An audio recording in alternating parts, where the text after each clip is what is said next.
ఆంధ్రప్రదేశ్ రాజకీయాలను ఏదో ఒక ప్రభావితం చేసేటటువంటి ఎన్నికల్లాగా జెడ్పీటీసీ ఉప ఎన్నిక దట్టు రెండు పార్టీలు చాలా ప్రతిష్టాత్మకంగా తీసుకున్నాయో మరి I don't know what to సే.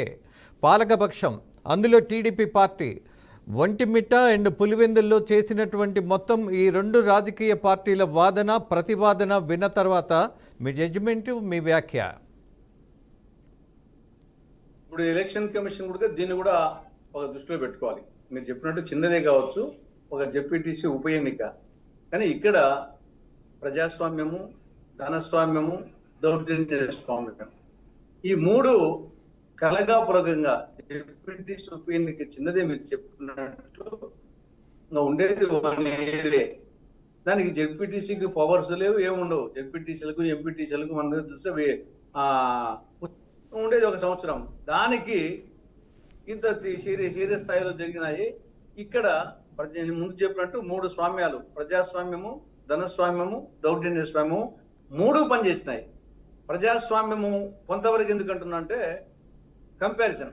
జగన్మోహన్ రెడ్డి 2021 ఎన్నికల్లో ఆయన లోకల్ బాడీ ఎన్నికల్లో నామినేషనే వేయలేదు. చాలా చోట్ల నామినేషన్ వస్తే చింపేశారు. ఒక నామినేషన్ వేసిన తర్వాత స్క్రూటినీలో కొందరిని డిస్క్వాలిఫై చేశారు. ఆ స్టేజ్ దాటుకొని వస్తే విత్డ్రాల్ టైం లోపల పోలీసులు తీసుకొచ్చి విత్డ్రాల్ చేయించారు. ఆడికి ఎవరన్నా మిస్ అయితే వీళ్ళే దొంగగా సంతకాలు పెట్టి విత్డ్రాల్ చేసినట్టు చేశారు. కాబట్టి ఎలక్షన్ అవసరం లేకుండా అప్పుడు జరిగిపోయింది. ఇప్పుడేం జరిగిందంటే నామినేషన్ వేశారు, తర్వాత స్క్రూటినీ అయిపోయింది, విత్డ్రావల్ కూడా అయిపోయింది, తర్వాత వచ్చేసి ప్రచారం కూడా చేశారు.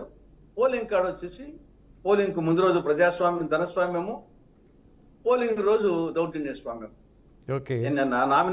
రిగ్గింగ్ జరిగిందంటారా తులసిరెడ్డి గారు? ఆబ్జెక్టివ్గా ఒక్క మాట చెప్పండి, నాకు సమయం లేదు. కానీ రిగ్గింగ్ జరిగిందని భావించే పరిస్థితి ఉందా అక్కడ?